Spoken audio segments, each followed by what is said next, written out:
刻むぜ! I'm on the beat!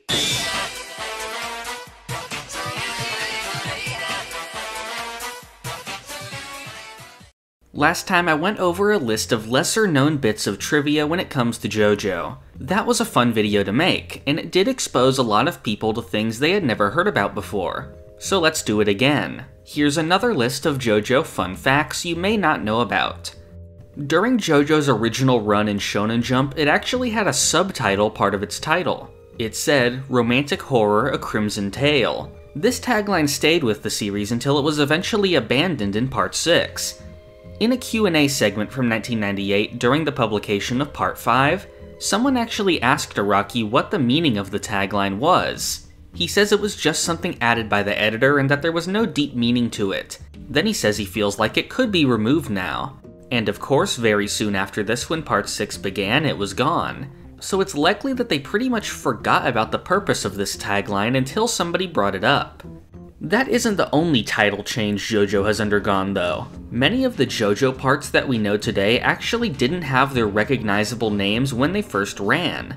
Phantom Blood wasn't actually called Phantom Blood, it was called Jonathan Joestar, His Youth. Same with Part 2, which was called Joseph Joestar, His Proud Lineage. Part 3 was called Jotaro Kujo, Heritage for the Future, a title that was later reused for the JoJo fighting game. Part 4 was simply called Josuke Higashikata, and Part 5 was titled Giorno Giovanna Golden Heritage. These parts weren't actually given their names until the release of the JoJo A Go-Go art book.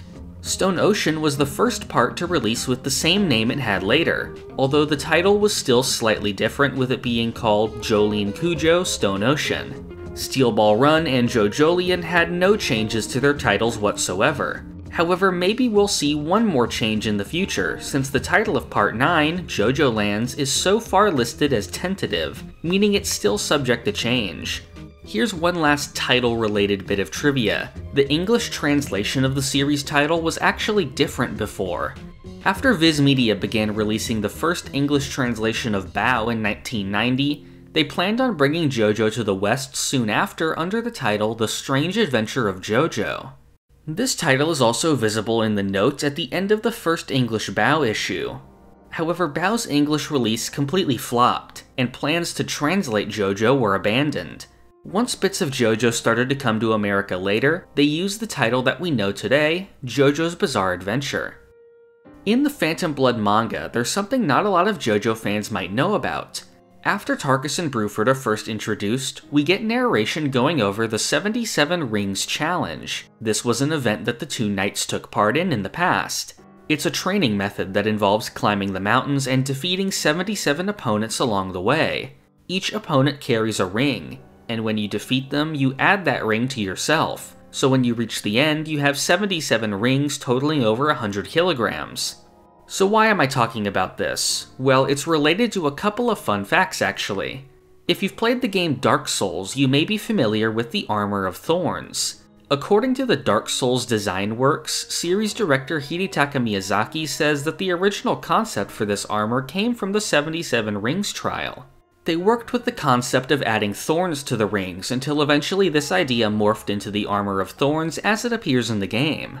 I find it really interesting that they drew from such a specific thing in JoJo, but I guess it does make sense since this is before the JoJo anime, which removed any reference to the 77 rings and caused a lot to not know that it was a thing at all. The fact that they used such a specific reference also makes it pretty likely that the character Tarkus in Dark Souls is based on the one from JoJo. Here's the other fun fact. The manga says that only 5 men have beaten the 77 Rings Challenge. Tarkus and Bruford, of course, but also 3 more characters named Winzaleo, Ikuman, and Kynagus. These 3 actually make an appearance in the Phantom Blood PS2 game from 2006. The game features a 77 Rings mode, where all 3 appear as bosses with new designs. They can also appear in an alternate final chapter in the game's story. If you complete Chapter 22, the battle with Dio at his castle with an S rank, you unlock an alternate version of Chapter 23. The normal version of this chapter goes as expected, with a fight against Wang Chan and Dio's head. In the alternate chapter, the priest character Father Styx has his body stolen by Dio, who now becomes the final boss. Dio also summons the three knights to fight alongside him. At the end of the battle, Jonathan destroys the body, causing Dio to become a head again. Then the rest happens as normal. The Japanese JoJo volumes used to include a fan's submission section. One fan contribution that has become somewhat of an inside joke among JoJo fans is a letter Araki received while he was writing Battle Tendency. It's from a fan of Straizo crying about him dying in the story. The letter reads as follows: "No, Suto-sama is dead. I'll make a Suto-sama dojin and a Suto-sama fan club," I thought to myself, and yet, sniffle, what a cruel fate for such a beautiful man. Ah, erg, you're a meanie, humph. It's only been 2 weeks since I sent you that postcard saying, it's finally Straizo's time. Why? It's already over? You're lying, right? I can't believe it. Killing him in the same way you killed JoJo. You're hardly different from Dio. He's coming back to life, right? Right? I'm gonna cry. He was frighteningly apathetic, even though he was from the country, humph. And I loved him so much. Sto-sama, I hated that you're dead. You're a hippo, sensei. Wah. P.S. In Weekly Shonen Jump 1988 issue number 1-2, the young lady was too close. The letter was featured in volume 5, and includes an illustration by the fan of herself and Straizo. The letter later became popular on Japanese forums, and resulted in other memes in the same format. Something that's pretty obscure is an error that exists on the Crunchyroll page for Phantom Blood's 8th episode. The description for the episode refers to Poco's sister as Peggy. However, her name was never actually specified at any point, and the character is actually nameless. Most likely, this name is derived from a misreading of the sound effect Doobie makes when he is hit with the anvil. In the official English release of the manga, this sound effect is also spelled like the name Peggy. There was actually a change in the manga regarding the character Wilson Phillips.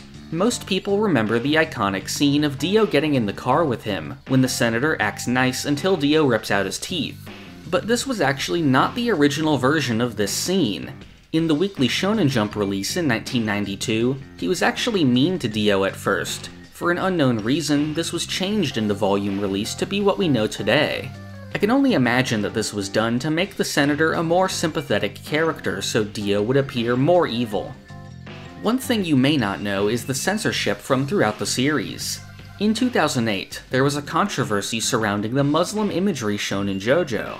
A detail that some people may have missed was in the 2000 OVA. During the scene when Whole Horse tries to shoot Dio, the book Dio was reading has been replaced with the Quran. Shueisha received a complaint from Egyptian Islamic fundamentalists claiming that the scene depicts Muslims as terrorists. After an internal investigation, it was concluded that Studio APPP was unaware of anything the pages actually said, and only added it to the scene to fit in with the Arabic setting.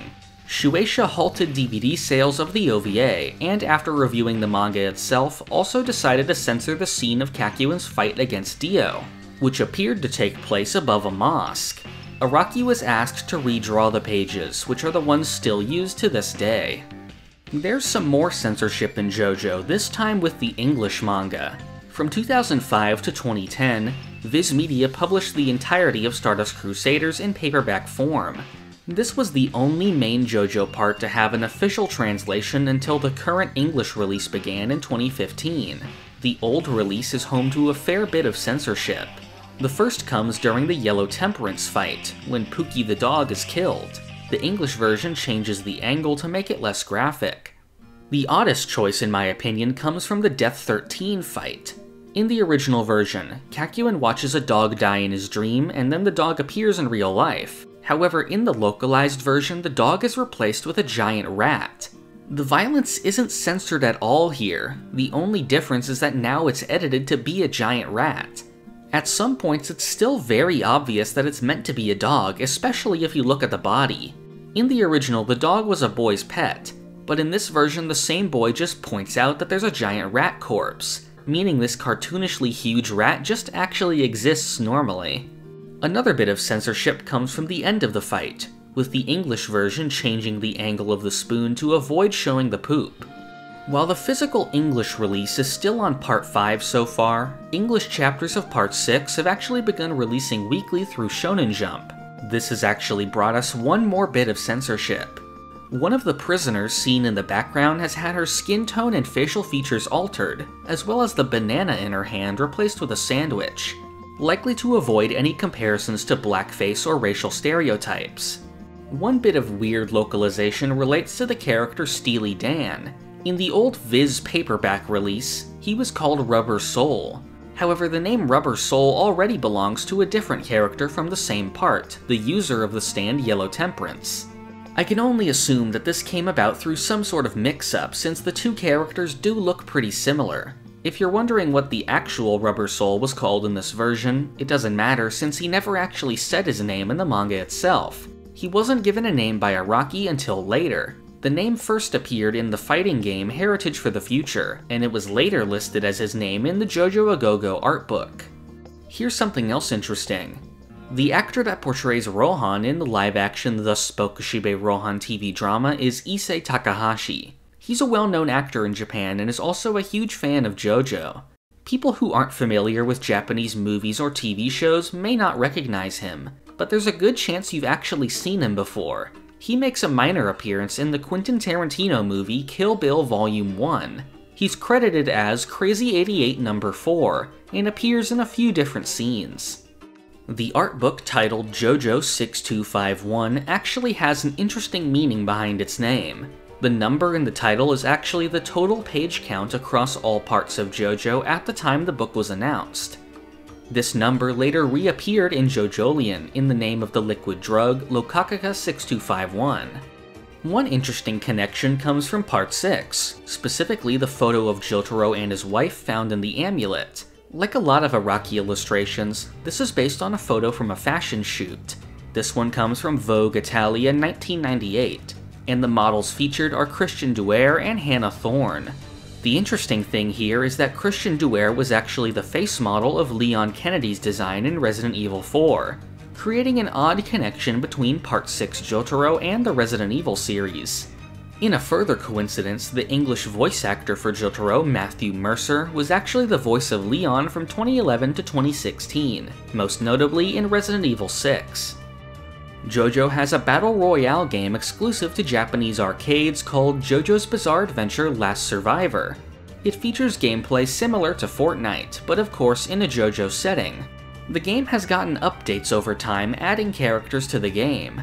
In the update that added Okuyasu to the game, the sign outside Okuyasu's house was updated, referencing the scene from Okuyasu's introduction in Part 4 when he erased part of the sign.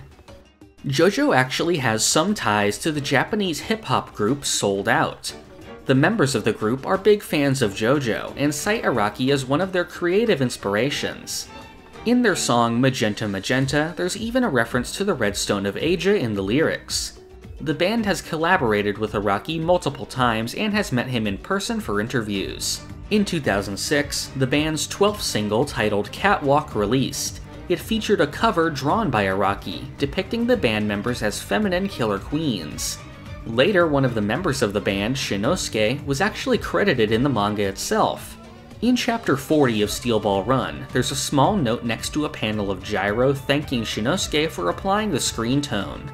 If you don't know what screen tone is, it's a technique for applying textures to drawings. It's done by cutting the shape of the shaded area from a dry transfer sheet and applying it to the paper. This is where that repeating dot effect you often see in manga comes from. Apparently Shinosuke was actually the one to apply this screen tone to Gyro on this page. In the following year, 2007, their song Voodoo Kingdom was used as the theme song for the Phantom Blood movie. Later that same year, two of their songs were referenced by Araki in Steel Ball Run.